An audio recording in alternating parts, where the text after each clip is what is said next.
The Kremlin takes Eshkol's statement as a threat, and they take it seriously. Syria is a Soviet outpost in the Middle East, a valuable piece in the chess game of the Cold War. The Soviet official in charge of the Middle East, Viktor Semyonov, notes, Israel stages provocations on the border with Syria. Vietnam and the U.S. Sixth Fleet in the Mediterranean loom behind all this.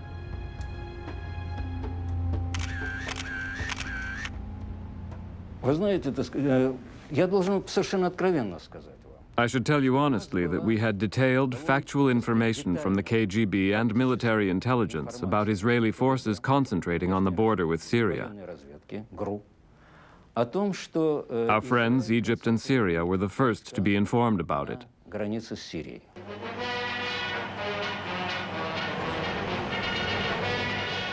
Egypt is also in the Soviet camp. In the spring of 1967, Anwar Sadat, the Speaker of Egypt's parliament, heads a delegation to the Soviet Union. Just before Sadat returns home, Semyonov delivers some startling news. In 1 week's time, he says, Israel is poised to attack Syria with 12 brigades. Semyonov's information will prove to be wrong, but it sets in motion a disaster.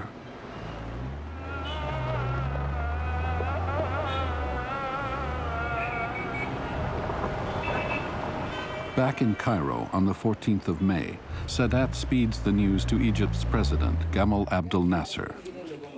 He finds Nasser with Field Marshal Amer, the head of the armed forces. They are already poring over maps. The Soviet ambassador has given them the same warning about Israel. Egypt and Syria have a mutual defense pact.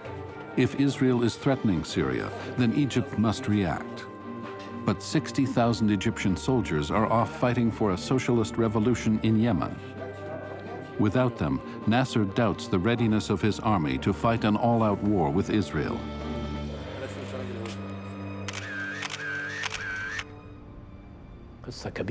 Nasser asked if our military forces were ready to face Israel.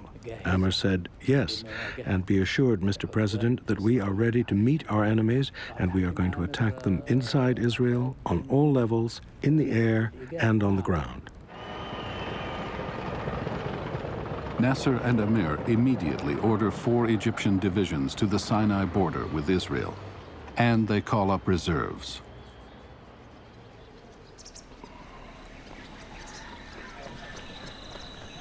The Egyptian reserves mostly come from Nasser's power base, the hundreds of villages of the Nile Delta. We didn't know anyone else but Nasser.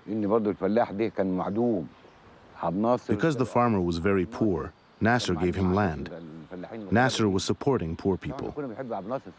All of us loved Nasser. The mobilization orders go out to thousands of peasants.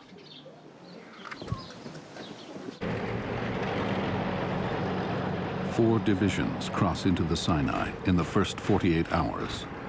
40,000 soldiers with 300 state-of-the-art Soviet-made tanks, 450 armored personnel carriers, and several types of heavy Soviet artillery, all on the move to the Israeli border.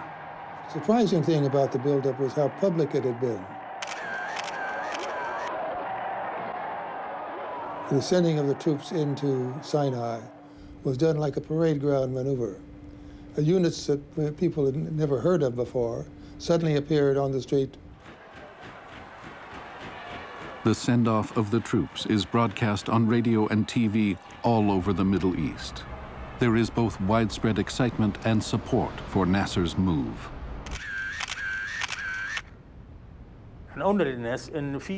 We were telling people there was a military buildup on the Syrian front, that Israel intended to attack Syria, that we couldn't be spectators, that we had to be ready, if Syria was attacked, to enter the war and to attack Israel, to reduce the pressure on Syria.